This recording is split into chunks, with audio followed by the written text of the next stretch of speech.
Mulai dari gol 1 banding 1 juta, seorang pemain yang tidak bisa menahan buang air besar di tengah pertandingan, hingga bahkan stadion yang runtuh saat permainan berlangsung, pemandangan kekacauan dan kebingungan pun terjadi dan pertandingan tersebut dihentikan. Ini adalah momen-momen paling konyol dalam sejarah sepak bola. Dan kita mulai dengan salah satu gol paling gila dalam sejarah sepak bola. 30 yard kawan. Zlatan Ibrahimovic melakukannya dari jarak 30 yard. Sejak awal itu adalah tembakan yang sangat tidak masuk akal untuk dilakukan. Dan membayangkan dia berhasil mencetak gol dari tembakan itu luar biasa. Sama seperti golnya yang ke-500. Zlatan adalah satu-satunya orang yang bisa mencetak gol dengan tendangan memutar taekwondo dan bertingkah seolah itu hanyalah hari Selasa biasa. Memang, LA Galaxy sedang kalah. Tetapi tidak mungkin ada striker normal yang mencetak gol seperti itu tanpa memberikan reaksi apapun. Itu benar-benar konyol, namun setidaknya itu adalah gol yang mungkin terjadi secara ilmiah. Tidak seperti gol Messi yang bahkan sains pun tidak bisa menjelaskannya. Seandainya Messi tahu apa yang dia lakukan saat itu, dia pasti akan merayakannya lebih heboh dari yang dia lakukan. Bayangkan mencetak gol yang begitu fenomenal hingga setiap ilmuwan olahraga, pakar fisika, dan analis olahraga tidak dapat menjelaskannya. Ya, 8 Ballon d'Or itu pastinya pantas didapatkan. Jika titik kontak Messi pada bola bergeser ke kiri atau ke kanan hanya 1,5 mm, dia akan meleset. Itu adalah margin kesalahan seukuran lebar sehelai rumput. Bahkan jika Messi mencetak gol seperti yang dicetak Tottenham di Liga Champions 2019, ini adalah gol paling kacau yang pernah dicetak di Liga Champions. Benar-benar sangat kacau. Setidaknya gol itu terjadi secara normal. Tapi yang berikutnya, nah itu benar-benar sangat konyol ya. Saya sama bingungnya dengan Anda. Biasanya wasit memeriksa jaring gawang sebelum mereka meniup peluit kick-off. Wasit pada pertandingan itu melakukan hal tersebut. Entah bagaimana dia melewatkan titik yang satu itu. Dan Stefan Kiesling mencetak gol paling aneh dalam sejarah sepak bola. Anda bisa melihat bagaimana bahkan rekan setimnya terkejut melihat bagaimana bola itu masuk. Gol itu tetap disahkan, sama seperti gol yang berikutnya ini. Darren Bent mencetak 212 gol dalam kariernya, tetapi banyak yang akan berpendapat bahwa itu hanya 211,5. Dan itu karena gol yang satu ini. Nah, ini pasti sangat menjengkelkan bagi para penggemar Liverpool, karena bola pantai itu terlihat sangat jelas. Wasit juga bisa saja menghentikan pertandingan untuk mengeluarkan bola tersebut dari lapangan, tapi tidak. Dia membiarkan permainan berlanjut dan Darren Bent yang merupakan striker cukup hebat pada masanya, omong-omong terus melaju untuk mencetak gol yang sebenarnya akan sangat menakjubkan dengan sendirinya dengan bantuan benda asing. Pantas saja Jamie Carragher kesal di area media, benar-benar konyol. Sekarang bayangkan bagaimana perasaan Wenger setelah Thierry Henry dan Robert Pires mencoba melakukan aksi ini dalam pertandingan Liga Premier. Apa? Bagaimana Robert Pires bisa mengacaukannya? Itu hanyalah umpan sederhana dan kemudian Thierry Henry akan menendang bola sekeras-kerasnya ke bagian belakang jaring gawang. Apa yang terjadi? Saya tidak tahu. Ini bisa saja menjadi penalti paling keren yang pernah ada, dan percobaan Messi akan menjadi tiruannya. Untuk membersihkan mata dan pikiran kita, mari kita lihat bagaimana cara melakukan penalti semacam itu. Bukankah itu luar biasa? Anda tahu apa yang tidak luar biasa? Seorang pemain yang buang air besar di celana. Dan bukan sembarang pemain, melainkan superstar tahun 1980-an dan 1990-an, Gary Lineker. Apa yang baru saja Anda lihat adalah momen yang sangat konyol yang hanya bisa terjadi di sepak bola.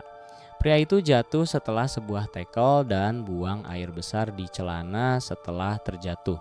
Hal berikutnya, dia menyeka dirinya di rumput seperti seekor hewan. Anda tahu apa hal yang paling gila? Dia terus bermain seperti itu dengan kotoran di seluruh pantatnya. Itu benar-benar kacau. Mungkin itulah yang dirasakan wasit Afrika ini ketika ia mengakhiri pertandingan Piala Afrika lebih awal, hanya agar bisa keluar dari lapangan. Wasit asal Afrika, Gianni Sikazwe, merasa kepanasan di Kamerun selama pertandingan Tunisia versus Mali pada ajang AFCON 2021. Dia ingin buang air kecil, dia ingin buang air besar. Dia merasakan dorongan buang air besar yang sangat kuat. Panasnya cuaca benar-benar memengaruhinya. Penglihatannya menjadi kabur. Dia merasa pusing, dan ketika dia tidak tahan lagi, dia mengakhiri pertandingan pada menit ke-89. Terjadi keributan. Kedua bangku cadangan berbondong-bondong turun ke lapangan. Mereka tidak akan membiarkannya pergi. Pertandingan harus dimulai kembali. Tetapi pria itu tetap mengakhiri pertandingan karena waktu tambahan sudah habis. Saya bisa membayangkan betapa tidak nyamannya perasaannya saat itu, tapi itu tetap saja konyol. Masih belum sekonyol wasit Nigeria yang masuk ke ruang siaran untuk mengonfirmasi gol padahal liga tersebut tidak memiliki VAR. Nah, masih belum ada kepastian apakah itu benar-benar gol atau tidak. Namun sang wasit ternyata tunduk pada tekanan dari para penggemar, pergi ke ruang siaran untuk menonton tayangan ulang dan kembali ke lapangan untuk mengesahkan gol tersebut. Mungkin ini yang akan membuat Liga Nigeria berinvestasi pada VAR, karena kejadian ini benar-benar sangat konyol. Saya penasaran apa yang akan dilakukan wasit ini jika dia memimpin pertandingan Kepa yang terkenal itu. Ya, pertandingan yang sama di mana Kepa Arrizabalaga menolak ditarik keluar setelah pelatihnya Maurizio Sarri ingin menggantinya. Saya heran apa yang ada di pikiran Kepa hari itu. Dan hal terburuknya adalah Chelsea kalah dalam pertandingan itu karena sifat keras kepalanya. Gila. Dan kemudian ada Ronaldo yang dengan tegas menolak untuk dimainkan. Ceritanya, Erik ten Hag meminta seorang Cristiano Ronaldo yang hebat untuk melakukan pemanasan pada menit ke-90. Tidak memainkannya dalam sebuah pertandingan adalah satu hal, tetapi memintanya melakukan pemanasan di menit ke-90. Nah, itu sangat tidak sopan. Namun saya pikir Ronaldo juga tidak menangani situasi itu dengan baik, karena pelatih adalah bosnya. Dua ego besar bertabrakan untuk menciptakan salah satu momen paling konyol dalam sejarah sepak bola. Momen Manchester United lainnya dalam koleksi momen sepak bola paling konyol kita. Kali ini ada Louis van Gaal yang terkenal karena pendapatnya yang sangat jujur dan blak-blakan, bahkan jika ternyata dia salah. Coba lihat ini, benar-benar ratu drama bukan? Van Gaal mencoba membuat Mike Dean melihat apa yang salah dilakukan oleh wasit pemimpin pertandingan. Tapi kenapa dia harus melakukan diving seperti itu? Pria tua yang lucu. Syukurlah dia tidak jatuh pingsan.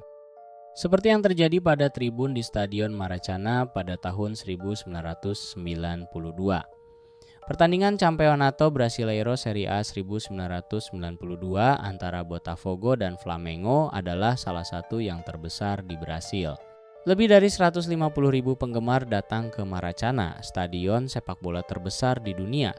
Mereka bersorak, menari, dan menyanyikan lagu-lagu seiring berjalannya pertandingan. Suasananya seperti pesta atau karnaval Brasil. Semuanya berjalan dengan sangat baik sampai bencana datang melanda. Sebuah tribun atas stadion runtuh membuat lebih dari 100 penggemar jatuh terjerembab ke tanah dari ketinggian lebih dari 25 kaki. 3 penonton meninggal dunia, 50 orang luka parah. Tapi Anda tahu apa yang konyol dari hal ini? Pertandingan terus dilanjutkan. Tidak ada penghentian, tidak ada jeda. Wasit dan para pemain tidak peduli, dan sisa penggemar lainnya terus bersorak. Pemerintah Brasil mengurangi kapasitas Maracana setelah kejadian itu. Sekarang kurang dari 80.000 penggemar yang bisa menonton sepak bola di stadion ikonik tersebut. Untungnya tidak ada yang terluka ketika tribun di Govaert Stadion, kandang dari tim Eredivisie NEC Nijmegen, runtuh. Jadi para penggemar Vitesse Arnhem yang datang untuk menonton tim mereka bermain merayakan kemenangan tandang pada tahun 2021. Mereka melompat-lompat, bernyanyi, dan menari. Seandainya saja mereka tahu bahwa pijakan di bawah mereka rapuh, seiring dengan meningkatnya intensitas lompatan dan perayaan mereka, tribun itu runtuh. Lempengan beton patah menjadi dua dan para penggemar dibiarkan bergelantungan dengan berbahaya dari ketinggian lebih dari 12 kaki di udara. Syukurlah tidak ada yang terluka, tetapi seluruh isi stadion panik. Siapa yang tahu? Mungkin pertandingan akan terus dilanjutkan seperti yang terjadi pada tahun 1992. Sangat konyol jika para pengelola stadion sepak bola tidak bisa mengecek keamanan stadion mereka. Apa selanjutnya? Layar TV raksasa jatuh dari langit? Saya akan terkejut jika hal ini benar-benar terjadi dengan beberapa penggemar super fanatik yang kita miliki di luar sana. Sungguh, kita bersyukur tidak ada yang terluka dalam kejadian itu. Sepak bola memiliki terlalu banyak bencana dalam sejarahnya. Olahraga ini juga memiliki bagian dari momen-momen gilanya tersendiri. Dan kembali ke topik penggemar super, saya rasa Meksiko memiliki beberapa yang paling gila. Suatu ketika para penggemar merayakannya dengan sangat gila hingga benar-benar memicu gempa bumi. Kalian harus melihat apa yang pada akhirnya terjadi. Klik video di layar sekarang untuk melihat momen yang benar-benar konyol ini.